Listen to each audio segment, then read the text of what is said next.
Bienvenidas a Berrinchudas Podcast, un espacio para ser críticas y no criticonas. Hoy vamos a abordar un episodio que va a incomodar, pero sabemos que también nos va a hacer pensar. Hoy vamos a hablar de algo que suena duro pero es necesario, la pornomiseria de la discapacidad. Justamente, esa palabra es muy curiosa porque mezcla dos cosas, porno y miseria. No tiene nada que ver ni con lo sexual, sino con la idea de convertir el sufrimiento en espectáculo. Exacto, lo que vamos a desmenuzar hoy es cómo la sociedad, los medios y la política han usado la discapacidad para generar emoción, lástima, legitimidad, en lugar de justicia y derechos. Y justo de ahí surge la gran pregunta que guía todo. ¿La visibilidad de la discapacidad realmente promueve inclusión o solo sirve como instrumento político? Pues sabemos que detrás de cada historia conmovedora o inspiradora puede haber una estructura que convierte la diferencia en un producto emocional. Así que agarren aire porque este tema va más allá de la pantalla. Toca cómo aprendemos a mirar, cómo sentimos y hasta cómo entendemos la solidaridad. Pero cuéntanos, Alice, ¿cómo se origina el concepto de la pornomiseria?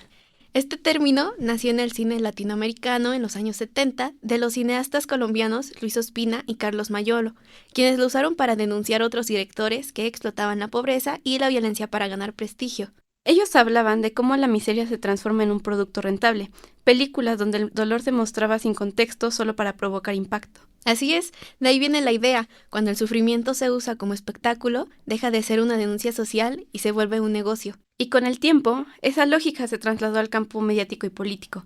La pornomiseria dejó el cine y se fue metiendo en la televisión, en las redes y hasta en las campañas de caridad. Desafortunadamente se hizo así porque el dolor vende, la lágrima conecta. Y el público se siente bien ayudando, aunque sabemos que esa ayuda no cambia nada estructuralmente. Actualmente es como si la compasión se hubiera vuelto una moneda emocional. Nos hace sentir bien, pero no nos hace pensar. Fer, pero entonces en todo esto, ¿dónde entra la discapacidad? Bueno, es que en el caso de la discapacidad, la pornomiseria ha encontrado un terreno fértil. Las personas con discapacidad fueron convertidas en protagonistas de historias que buscan inspirar o conmover. Ah, ok. Entonces también tendríamos que tener ojo a esto. Ahí está el truco. Esas historias no buscan empoderar, sino reforzar la idea de que la discapacidad es sinónimo de sufrimiento o de lucha heroica. Y eso borra lo más importante, su humanidad completa. Los medios reducen a las personas a su condición. Claro, en lugar de mostrar a alguien que estudia, trabaja, ama o participa, muestran al pobrecito o al ejemplo de vida. Dos caras de la misma moneda, la victimización y la idealización. En ambos casos se quita la voz real de la persona, se le convierte en un símbolo emocional, no en un ciudadano con derechos. Ah, y ahí es donde entra la lógica del espectáculo. Tienes razón, pues podemos ver que en el fondo la pornomiseria convierte la empatía en un show, y esto tiene consecuencias políticas. Definitivamente, porque cuando todo se vuelve espectáculo, la reflexión desaparece. Lo importante ya no es entender, sino sentir. Esto hace que el público reaccione desde la emoción, pero no exige un cambio. Donar sustituye el pensar. Además, los gobiernos se aprovechan de eso. Las campañas asistencialistas son perfectas para proyectar sensibilidad sin necesidad de transformar nada de fondo. Así es, el Estado se muestra como cercano y compasivo mientras delega su responsabilidad en asociaciones privadas. Y esas asociaciones, muchas veces, viven del mismo espectáculo que dicen combatir. Fer, entonces, ¿por qué este tema importa? Bueno, estudiar la pornomiseria no es un capricho académico. No estudiamos esto por meramente sonar un concepto rimbombante y llevarlo a la academia, sino que es una necesidad política. Claro, porque muestra cómo los discursos de la ayuda y la solidaridad también pueden ser mecanismos de poder. La sociedad mexicana todavía ve la discapacidad desde la caridad, no desde los derechos. Y eso se refleja en todo, desde las escuelas sin rampas hasta los empleos inaccesibles. Claro, porque los medios refuerzan esa visión con cada campaña de ayuda que pone al espectador a llorar, pero nunca a pensar en el sistema. Y eso es lo más peligroso. Creer que dar dinero o aplaudir en televisión equivale a justicia social. Desde el punto de vista legal, México tiene una base sólida. La Constitución Política de los Estados Unidos Mexicanos, en el artículo 1, párrafo 5, prohíbe cualquier tipo de discriminación por discapacidad. De hecho, también el Código Civil, en el artículo 2670, y la Ley del Impuesto sobre la Renta, en el artículo 82, fracción 2, establecen límites claros. Las asociaciones no pueden lucrar ni participar en política. Esto suena muy lindo en teoría, pero en la práctica hay ambigüedades.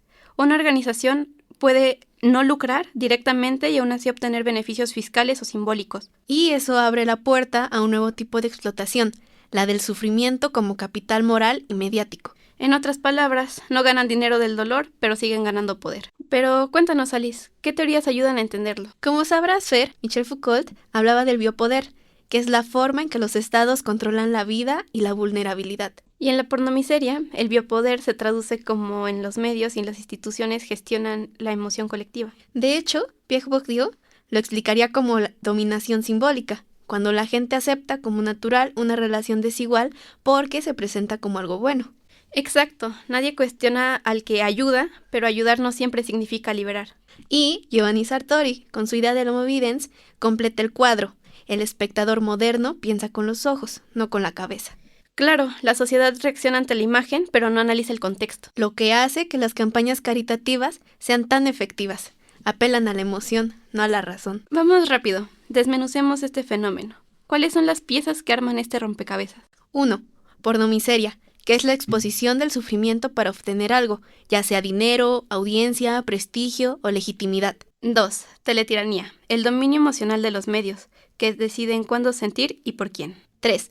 Homo videns, el espectador pasivo que reacciona pero no reflexiona. 4. Visibilidad controlada. Ser visible no siempre es ser libre, a veces es solo ser usado. 5. Instrumentalización política, cuando la discapacidad se usa para proyectar sensibilidad o conseguir votos. Y 6. El caso del Teletón, donde todas estas piezas se cruzan. A ver, Alice, explícame qué tiene que ver la teletiranía con todo esto. Pues la teletiranía es una forma moderna de control simbólico.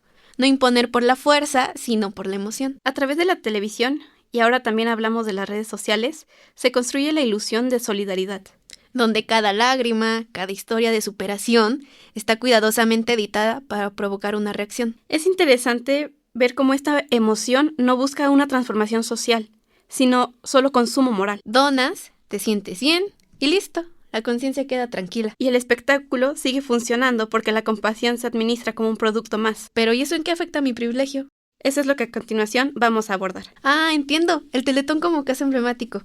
Desde 1997, el Teletón ha sido presentado como símbolo de unidad nacional. Pero también ha sido criticado por usar la discapacidad como marketing político y empresarial. Las empresas logran deducciones fiscales, el gobierno obtiene buena imagen y la televisión gana rating. Mientras tanto, las personas con discapacidad siguen apareciendo como historias inspiradoras, pero no como ciudadanos activos.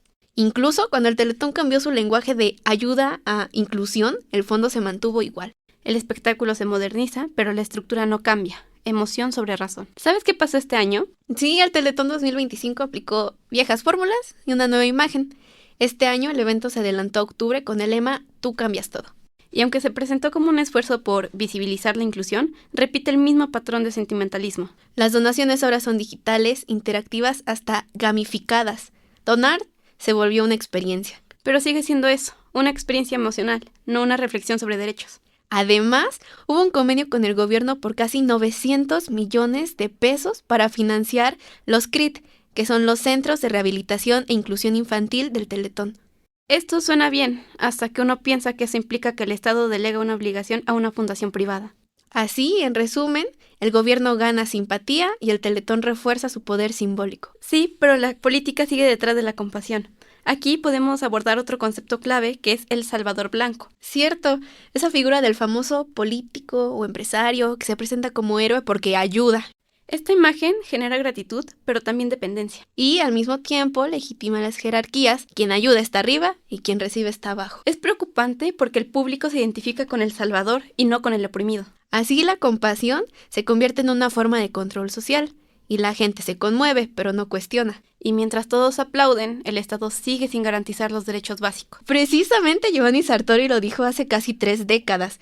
Estamos dejando de pensar con la mente y empezando a pensar con los ojos. El Homo Videns vive de imágenes. Reacciona a este estímulo, no ante las ideas. Y en una sociedad así, el espectáculo manda. Y esto explica por qué eventos como el Teletón son tan efectivos. Apelan al corazón, no a la cabeza. Es terrible cómo llorar se ha vuelto más fácil que analizar. Y cuando las emociones sustituyen la reflexión, la política se convierte en entretenimiento. Y no pensamos en que una ciudadanía que solo siente no transforma, solo reacciona. Todo este entramado tiene 3 pilares: la teletiranía, el homo videns y la instrumentalización política. Claro, hay una conexión entre todo. La teletiranía, que manipula la emoción, el homo videns, que reacciona, y la política, que capitaliza ese sentimiento para legitimarse. Y el resultado es una sociedad dócil, emocionada, pero desinformada. Una sociedad que cree que la inclusión depende del corazón, no de las leyes. En donde el espectáculo del sufrimiento reemplaza la exigencia de justicia. Y la pornomiseria se vuelve el espejo perfecto de ese sistema. Parece empatía, pero es dominación simbólica. Entonces, ¿la visibilidad actual de la discapacidad es verdadera inclusión o solo una forma más de instrumentalización política? Depende de nosotros responder, porque mientras sigamos confundiendo caridad con justicia, nada va a cambiar. La inclusión real no se construye con donaciones televisadas, sino con políticas públicas, educación y accesibilidad. Con representación auténtica, no con lágrimas en prime time. La pornomiseria nos enseña que hasta la compasión puede ser una herramienta de poder. Pero también que hay una salida, cambiar la mirada. Dejar de mirar a las personas con discapacidad como objetos de inspiración y reconocerlas como sujetos de derecho. La empatía no debería ser una estrategia de marketing, sino como un compromiso social. Y si queremos una sociedad verdaderamente justa, hay que transformar la emoción en conciencia y la caridad en equidad. Porque ver no basta, hay que comprender. Y comprender significa mirar sin morbo, sin culpa y sin superioridad. Exacto. Solo así dejaremos de usar la discapacidad como espectáculo y empezaremos a verla como parte de nuestra humanidad compartida. Así cerramos este episodio, con una idea clara. No se trata de dejar de sentir, sino de empezar a pensar. Porque cuando la compasión se vuelve show, deja de ser compasión. Los invitamos a reflexionar sobre estos temas y, como siempre decimos, hay que ser críticos y no criticones. Nos escuchamos a la próxima. Nosotras somos Alice Michelle Arenas Portillo y María Fernanda Carrasco Islas, presentando nuestro proyecto final de Seminario de Integración de la Praxis Profesional 3